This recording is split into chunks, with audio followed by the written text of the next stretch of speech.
Okay, folks, it's 2:00 here, so let's get started. Couple of announcements before we proceed. Don't forget, today is the last day to get your contest entry in for non-steam locomotives. Tonight at 11:59 p.m. And a week from today at 2 p.m. next Saturday, we'll gather once again at our new meeting place in the Jeffersontown Public Library for our February members meeting. And during the meeting or after the meeting, our presenter will be Perry Lamb from the Piedmont Division in Atlanta. He'll be doing his presentation on weathering with pan pastels, which is always good to learn more about because it's an excellent weathering method. And that's it. Today we're talking about scammers. Oh no, excuse me, scanners. I got it wrong. So we have three presenters. We have Bruce, DeMaeyer, followed by Charlie Buccola, and then Mr. Lasher will be batting cleanup. And Bruce, if you want to go ahead and share your screen, we'll get this thing on the road. All right, I'm the first on the agenda of the three of us today, talking about the railfanning equipment component of the presentation.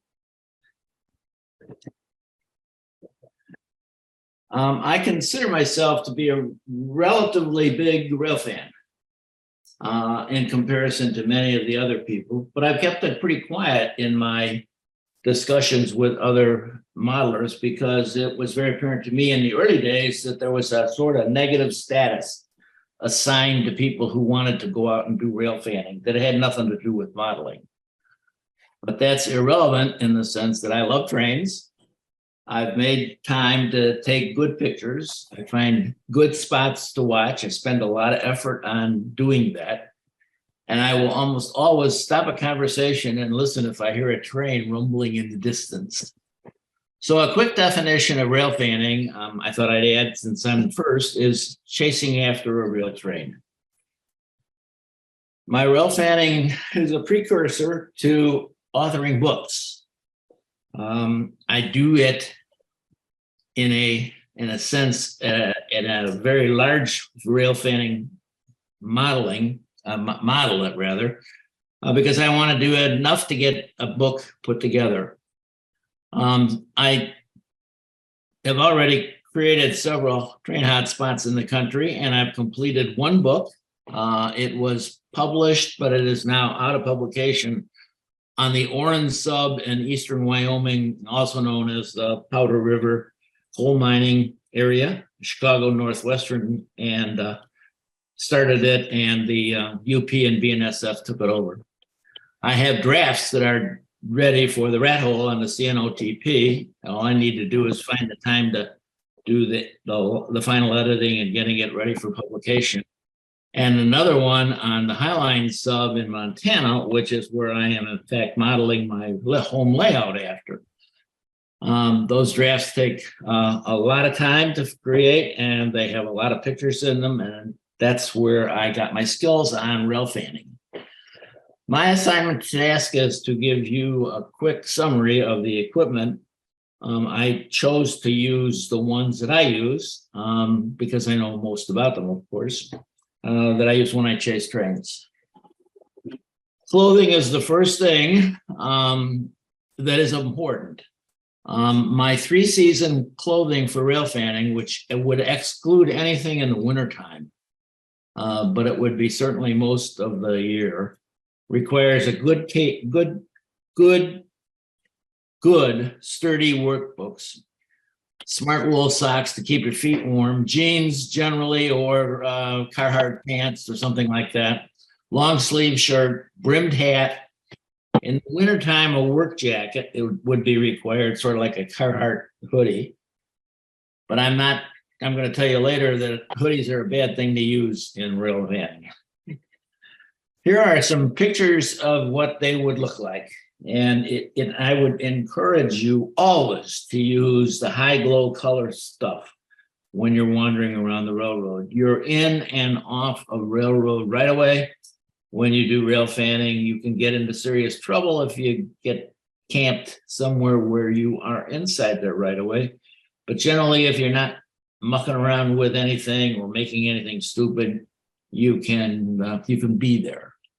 But you really should have high reflective coats, which is shown on the left. I'm not happy about putting a hoodie on the top of it, that thing that would attach to it. So ignore that. There's lighter weight stuff that you can wear in the summertime, shown on the next one in the middle on the top. The lower one is a very common thing to be used over other clothes. It's just a simple shell that you zip up, and you see many of the employees of the railroad wearing these kinds of things. The boots are shown on the top, the hard hat and the soft hat. I'm not a big hard hat fan. I don't think you need to go that route. You're not trying to prevent anything from falling on your head typically when you're out rail fanning, and there is some weight on your head when you wear it. And there's another element there of the hat that I prefer, which is a brimmed safari-like hat, and it lets your ears be open so you can hear from around it. But anyhow, that's examples of the kind of clothing you wear for personal safety. The communications portion of the equipment is, of course, the handheld radio. What kind of earphones do you use with it? And do you use a radio harness to help you hold it in place so that you aren't using one of your hands to be able to hold the radio? Handheld radio, there are two solutions. There are the expensive solution and the inexpensive ones. The expensive solutions by Yaesu and ICOM, the ham radio quality scanners are really very good, and they're really very expensive, and they're really very hard to program. But they are in the multi-$100 range for a really good ham radio quality scanner. And when I say that, it's because the 2-meter band is concurrent with what we are doing in the rail fanning frequency.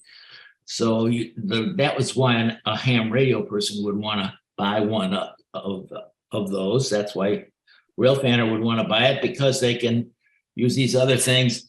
And it is in the American versions of these things, it is illegal to transmit in that band. So the ham radio band that you buy from Yaesu or ICOM is listened only. The inexpensive solution, which is what I have used, is a Uniden Bearcat.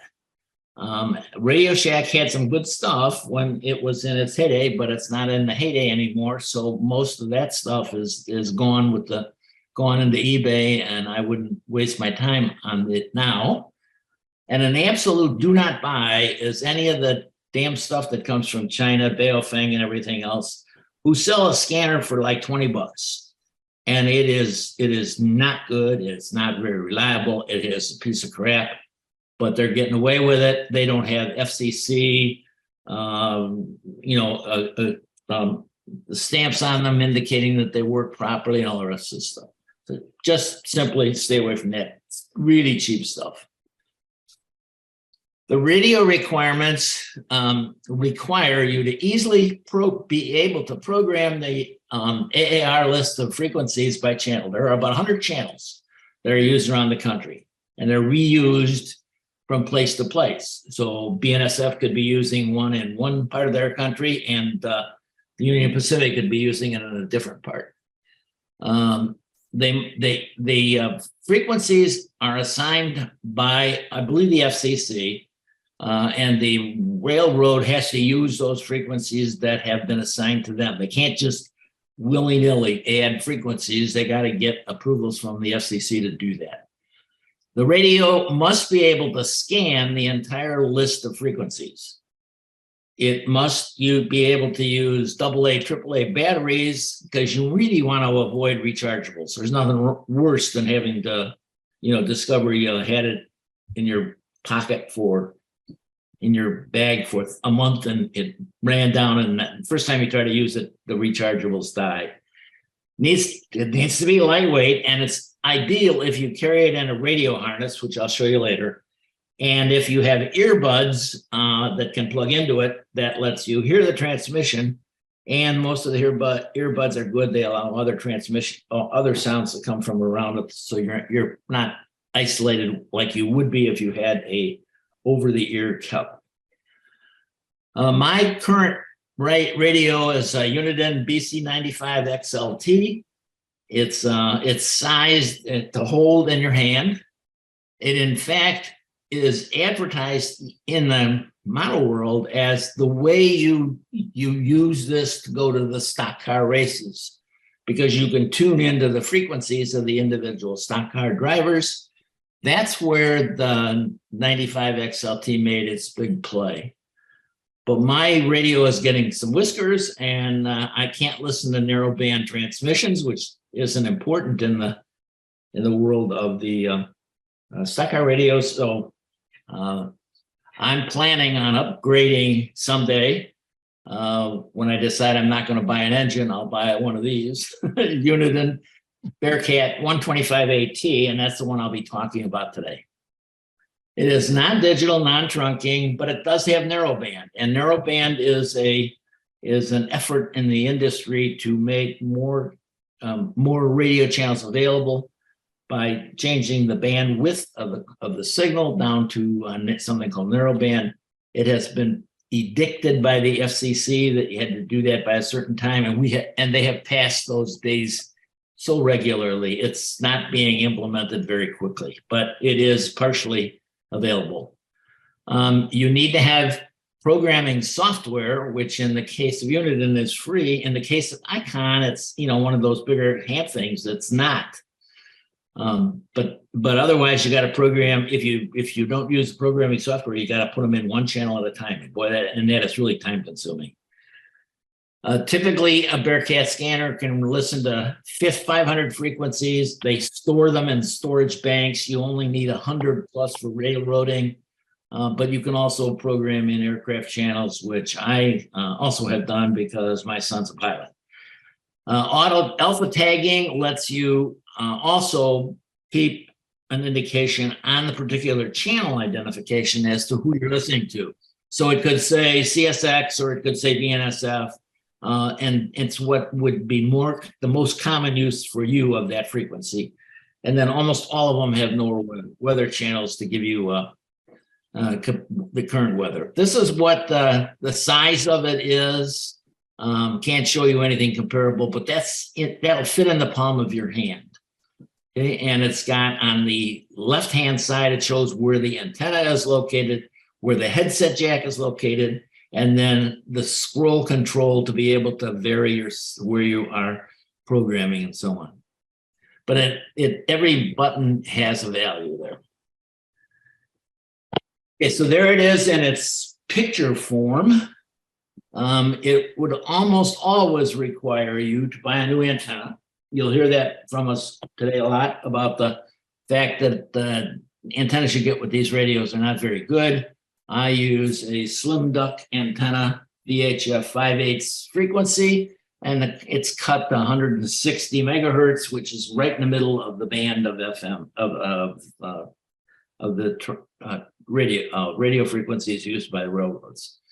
Examples of wired earbuds are shown there. It is a good idea, if you can get one, is to have it able to be turned off, so you can unplug the sound from your radio. If you have to talk to somebody or somebody like that, that's a good idea to be able to do that. And that's what that cylinder is on the far left-hand side of the wired earbuds. And then there is the shoulder holster, which essentially allows you to put that radio onto your shoulders, pretty much take it out of operating variability. You turn it on, you set up the scanner, and you're done with it. Okay, so you want that to be able to stay out of your way when you're climbing up and down right-of-ways and or whatever else. So a shoulder holster does that for you. I will issue a disclaimer at this point in time. Scanner radios are very complicated products. And my presentation is being made to help you navigate the subject and is intended as such. And of course, your mileage may vary on that. They are not, it's not something that, you walk into a place and say, I want to have a scanner and I want it to be able to listen to the railroad frequencies.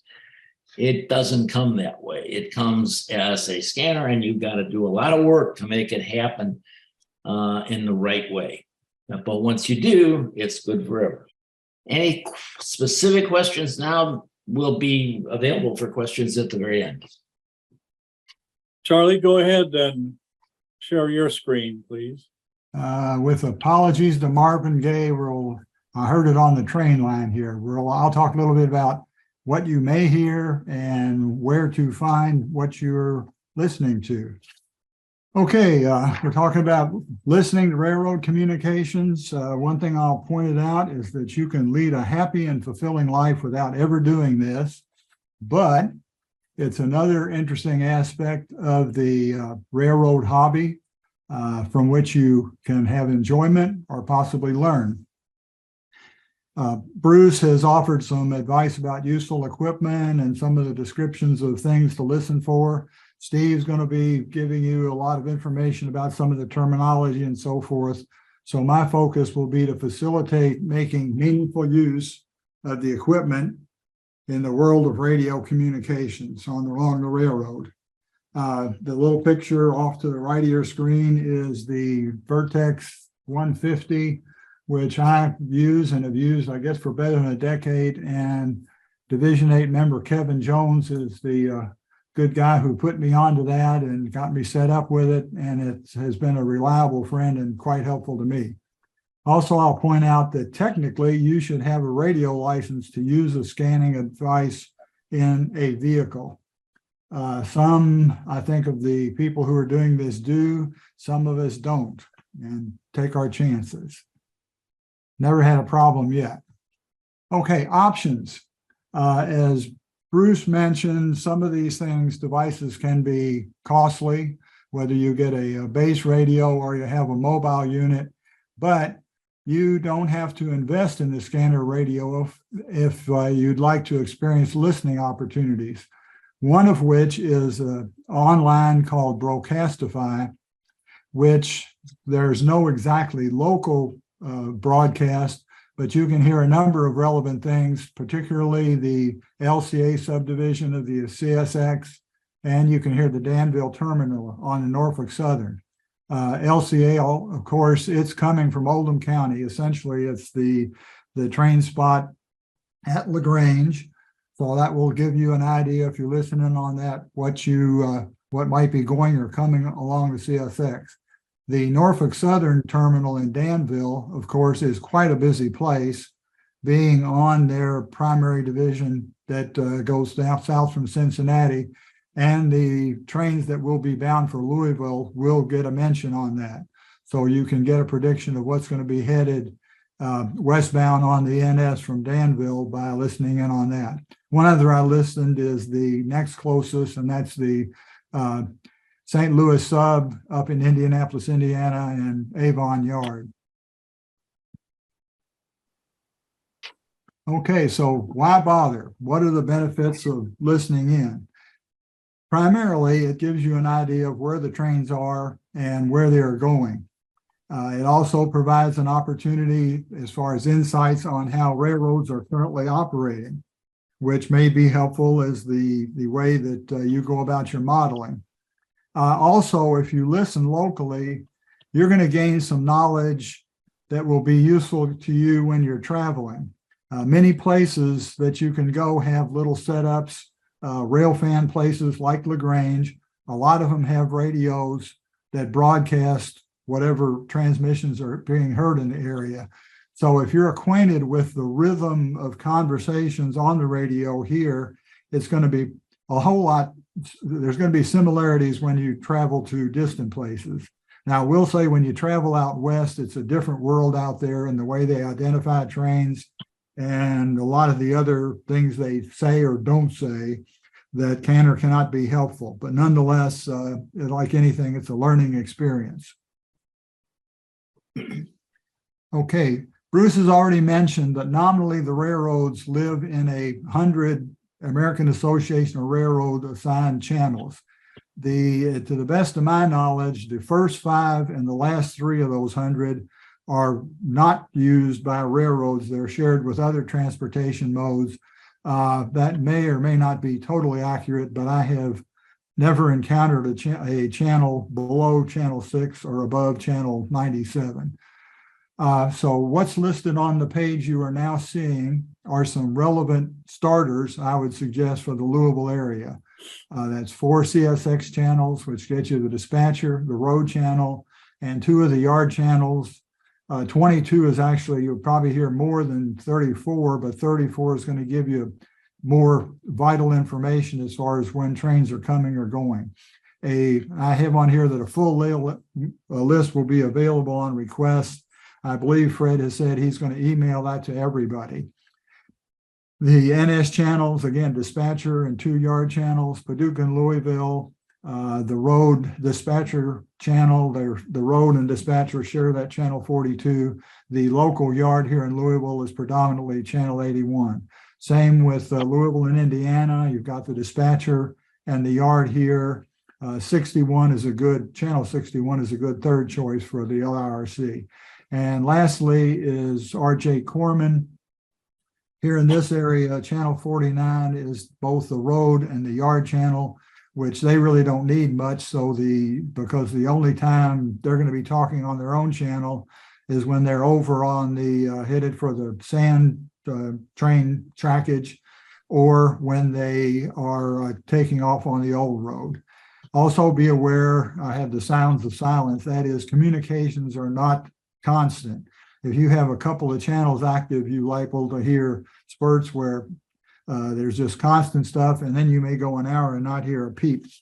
So there are other channels that, if you get into this, that you'll want, but those provide you somewhere to start that is pretty much useful. Okay, looking at the local rail scene. Of course, when you hear these transmissions, you're going to need to be acquainted with where these locations are. Some of the locations mentioned are, we'll say, CSX Hubbard's Lane. You can look that up on a street map. But when NS starts talking about the Blue Room, you're not going to find that on any map or anywhere else. So you need to be aware of some of these places if you want to effectively know where the trains are. Given its history and its importance, Louisville has lots of tracks, and there's a few instances where you'll hear the same location, but it applies to several different places, or several different railroads have the same terminology. So the obvious place to start is the yard. So knowing where they are, of course, is important. And I think most people who are interested in the local rail scene have a pretty good idea of where the yards are for each of the 5 primary railroads we have here in town. Other choices might be, and as you'll see if you request this list, that there are lots of places that you'll hear about in the course of a day and the conversations. On the CSX, some important ones are Central Avenue, MN Tower, HK Tower, Norfolk Southern, Tatum, which is over in what we would term New Albany, Indiana, Garland Avenue, which is where trains hold up often when they're departing eastbound out of Youngtown, Whitner, which is in the vicinity of Buccola, which is where NS has a small subyard, Paducah and Louisville. Most often, other than the yard talk, you're going to hear mile 6, which is Shively. There's a Y there, which is pretty much inaccessible. Mile 6, where trains often hold up, is right behind the Thoroughbred Lounge. Hopefully, not too many of you guys are familiar with that one. Mile 17 is Cosmosdale, and that's where, of course, the power plant is, and that's an important place for them. The Louisville and Indiana, mile 6 to 108, that's in the Jeffersonville area, where their switch engines will often be working jobs, or from which they'll at 108 hold up to come across the river. Mile 105, the same way, where it branches off to head over to the port or to Watson, and CSX trains head over there. Gorman, obviously the Water Street lead, so they can get to the sand train operation. There's evolution in some of the naming, and so you can expect changes. One significant thing that happened a few years ago is Norfolk Southern went from naming sidings to naming each end of the siding, which used a lot of the old names, but then they got a new name plugged in, or some of them were names that existed, but you normally didn't hear.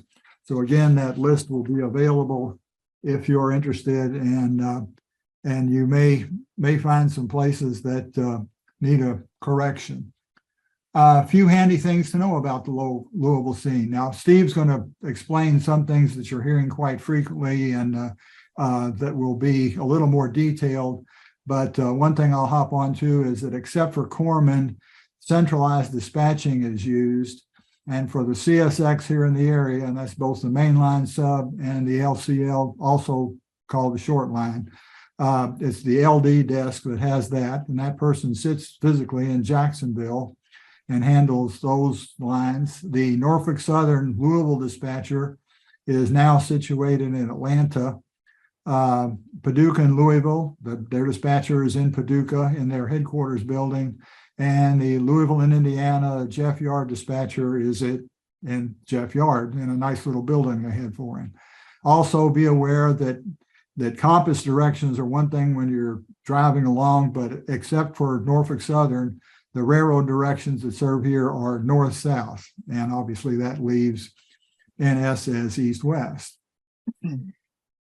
Okay, for the purposes of illustration, we're going to talk about one train that runs regularly on the CSX, and it gives you an idea of why do you need to have more than one channel active at any time if you want to know what's going on.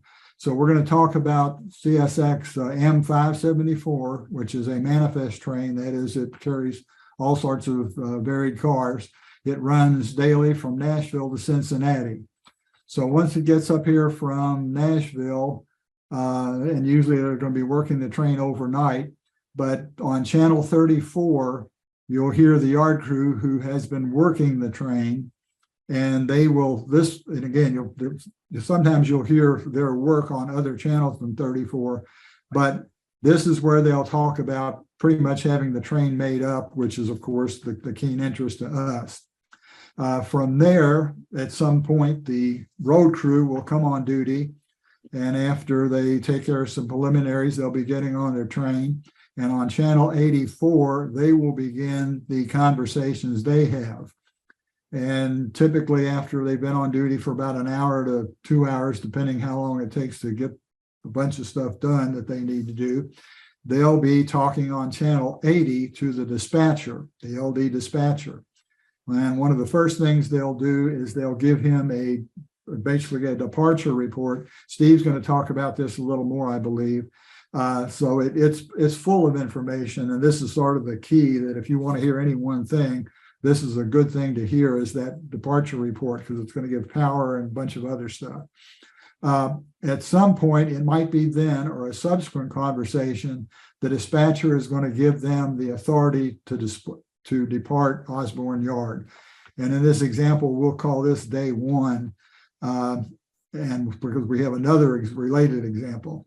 Okay, after they've departed, as they have left the yard, the train that is, they will tone up the Norfolk Southern dispatcher to get clearance to cross the Norfolk Southern line at Floyd Street.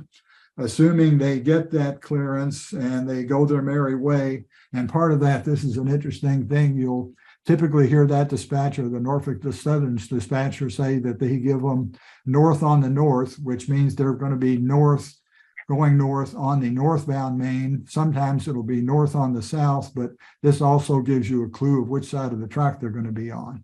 So they're on their merry way after they cross Floyd Street, and you might be hearing them call signals as they go along and head up towards Cincinnati. Okay, to have a variance here, to talk about some other channels. Next day, same kind of procedure, train's made up, road crew gets on the train. They tone up the dispatcher. He's not sure at that point which way they're going to go, because 574 is profile as a LCL train, but it sometimes goes up the Louisville and Indiana. So he may tell them to stop at Central Avenue, which they will do at some point, might be shortly thereafter, or it might be a while. He'll get in touch with the dispatcher will get in touch with them and tell them this day they're going up to Louisville, Indiana. And with that, and they'll get the signal, he gets some authority to move on, and they will move along. They'll cross 4th Street, which is an automatic, so they don't need to talk to the NS dispatcher. And they'll typically report by K&I Junction, which is a little north of there. Usually after they've crossed the NS, that crew will tone up the Louisville and Indiana dispatcher to get a track authority to enter Louisville and Indiana trackage, which is at 11th Street, and proceed to a mile location which he identifies. That may be Clag Tower at mile 109. It might be 106 at Jeff. It might be somewhere along the line, or it might be all the way to mile 57 at Seymour. So that will get them on their merry way, and away they'll go. So you'll learn, if you get into this, or even if you're listening now, expect to learn by listening, just like anything. The more you listen, and sometimes talking to your fellow modelers and rail fans, you'll pick up on some of the subtleties that are useful. And one thing to, even though it's last here on the list, safety first. That includes when you're driving to a location, if you're out rail fanning, and certainly along the railroad. Trespassing. Sooner or later, I think every rail fan does that, but be careful and also be respectful of people's property and also of the engine crews, because Steve has been a professional engineer, and there may be others who have as well, that it's kind of spooky to see somebody standing next to about 6 feet away from the track and not knowing exactly what they're going to do next, because the engineer has enough to worry themselves about as far as operating the train. So safety first and always. And with that, I will turn it over to Steve. And I think they would like questions at the end. So Thank you, Charlie. Mr. Steve, you're getting queued up, right? Yes, sir. Okay. Bruce and Charlie's presentations, very good. Charlie's was exceptionally helpful, and please count me in on both of those lists, both the frequencies and the locations and whatnot that you'll hear about. So I'm just going to get into a little bit more detail about what you're likely to hear. I kind of have a special interest in this, in that I also have an amateur radio license, and I wouldn't let that scare anybody. They'll almost give you an amateur radio license these days. But if you're curious, you can ask me about that at any time. So I thought it broke down into about 4 major things that you're likely to hear. First is the job briefings, the dispatcher updates, I think, which Charlie mentioned. I'll tell you more about that in a minute. That's very useful and quite interesting sometimes. EC1 authorizations is how they grant a train permission to occupy a specific section of track, particularly. Well, they have to, like in the case of the L&I, when we're talking about unsignaled trackage, and there are some other occasions. Then a little bit about defect detectors, and finally, just some general information about what you're likely to hear. When the trains go on duty, crews go on duty, and they're getting ready to go, as Charlie mentioned, they'll contact a dispatcher, and there is a kind of a formalized exchange here, and the dispatcher will ask them some questions like, do they have the proper bulletin number, and is their paperwork up to date? Are they qualified to operate on the railroad that they're intending to go on? And then from the conductor, he will typically come back. He'll give the dispatcher the names of the crew, conductor and engineer, and the time they went on duty. That's going to be really important because they're going to go off duty 12 hours from now. And we don't want that to come as a complete shock and surprise to anyone. Then they'll go and usually give the train consist, loads, empties, tonnage, and length. This can be very interesting. I listened to the L&I dispatcher the other day clear a northbound CSX train going to the Seymour connection. And they reported that they had 112 loads, 80 empties, 14,400 and some odd tons, and 15,504 feet in length. And there's one of your big precision schedule railroading trains. But anyway, that's typical of the information you can hear. They will also discuss whether they have any hazardous materials in the train, and if so, any restrictions that might apply. They'll also tell them about the locomotive status, the numbers of the locomotives that are assigned, whether they will be sufficient to get the train over the road, and also usually the fuel quantity on each, because obviously they want to know they have enough fuel to make it, and if not, they need to make some provision for getting it. But they will cover that. And then they'll also tell the dispatcher whether or not there's work. They have any work to be done, any switching anywhere over the road and where it is. And he might ask, questions about how long they think it'll take at a given spot. And they'll get that all firmed up. Well, what it means. Obviously it means the train's getting ready to depart. Now, if you're going to go chase them, that's good news to know. If you're just listening, it's interesting. Like the other day when I was listening to give them that report on the tonnage of that particular train. Occasionally, sometimes on the CSX, we talk about the LD dispatcher in Jacksonville. Sometimes they'll ask them if they want to go the L&I or the short line. Obviously that's a important piece of information if you're trying to go train watching.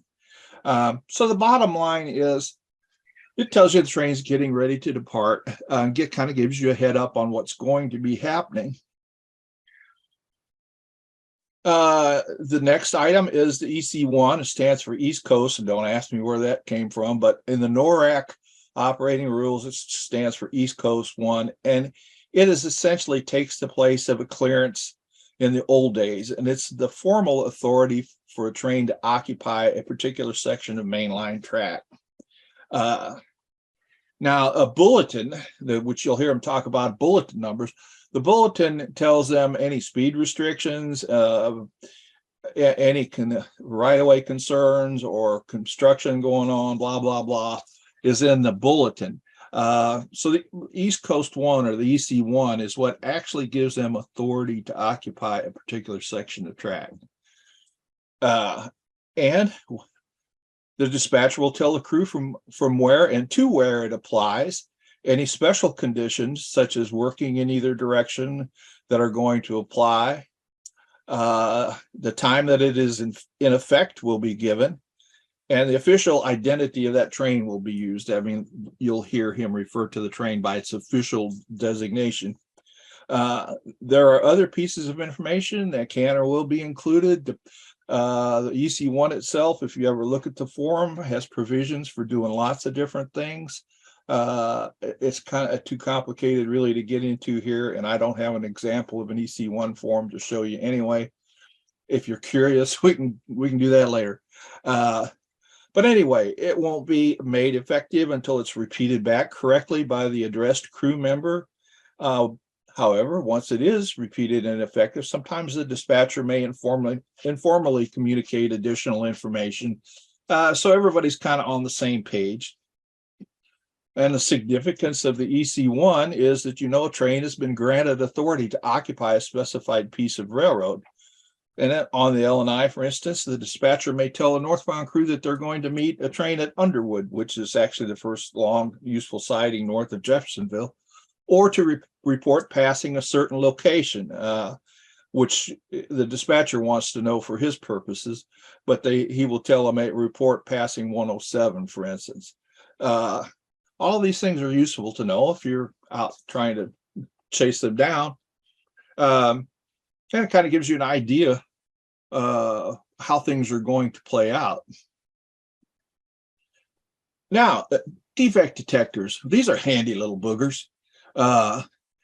Defect detectors scan passing trains for hot bearings, dragging equipment, and sometimes excess height or width of cars.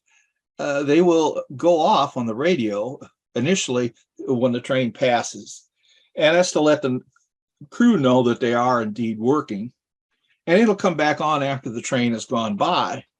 Now, modern detectors come on when the train's gone by, and they will give an axle count. As odd as it may seem, I mean, it's useful to the crew just to make sure they've got their entire train. But you can kind of do the math yourself. Almost every locomotive out there pulling trains that you're going to encounter today has got 6 axles, so and 2 locomotives at a minimum. So you can subtract 12 from the total number of axles, and then divide the remainder by 4. Pretty good to get a pretty good idea of how many cars are in the train. And it'll also tell you the speed that the train was doing when it passed the detector, which would give you a good idea of what kind of progress they're making. Now, I got to tell you, and I'm sure Bruce can verify this, if you're out train chasing, most of the time, the train can make better time between 2 points than you can. So if you want to get a leg up, having the detector go off, at least you know where they are and how fast they're going, what kind of progress they're making. Then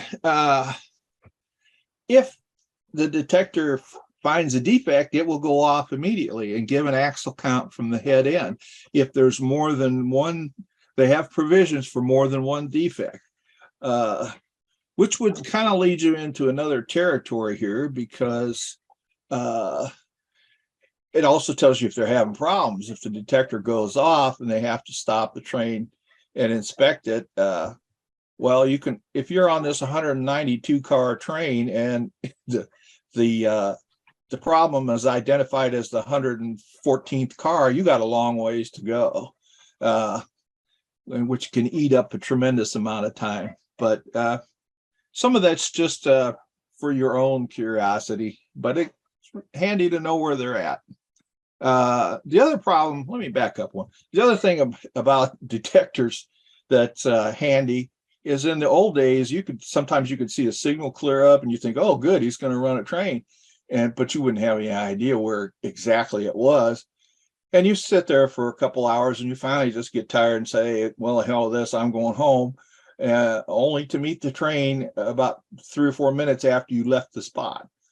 So the defect detectors are kind of handy to let you know that where they're at and what kind of progress they're making. Another, to further what Charlie said, a big part of understanding or getting a benefit of what you're hearing on the radio is to become familiar with what's usual and what's happening and where.